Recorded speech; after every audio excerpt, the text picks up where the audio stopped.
A dying woman looked across the room and named her sister. No one had told her that her sister was already dead. It was 1924. Her name was Doris, and she was dying after childbirth. Her family gathered close at the bedside. Her face changed. She said her father had come for her. Then, puzzled, she said 5 words the room would never forget. "He has Vida with him." Vida was her sister, and Vida had died 18 days earlier. But the family, fearing for Doris, had kept it from her. As far as Doris knew, her sister was alive and well. So why did Doris see Vida among the dead? 2 facts sat in that room that could not both have been in her mind. This kind of impossible detail has a name: the peak in Darien. The dying who see someone they could not have known had already died. Most deathbed visions are easier to explain: a mother, a spouse, someone deeply missed, the mind perhaps comforting itself at the end. But these are different. They seem to carry information the dying person did not have. And Doris was not the first.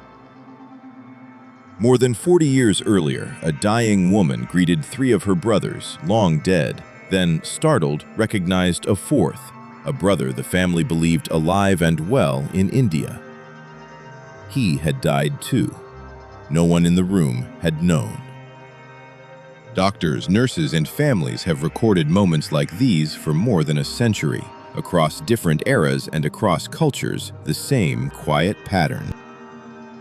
The clinical explanations are serious, and researchers take them seriously. Hospice teams screen for delirium, review the medications, run the labs.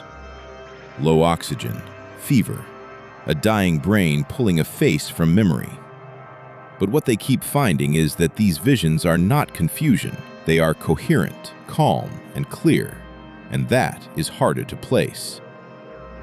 Because Doris did not simply see someone comforting. She named the one person in her family whose death had been kept from her. That is the detail that does not sit quietly in the file.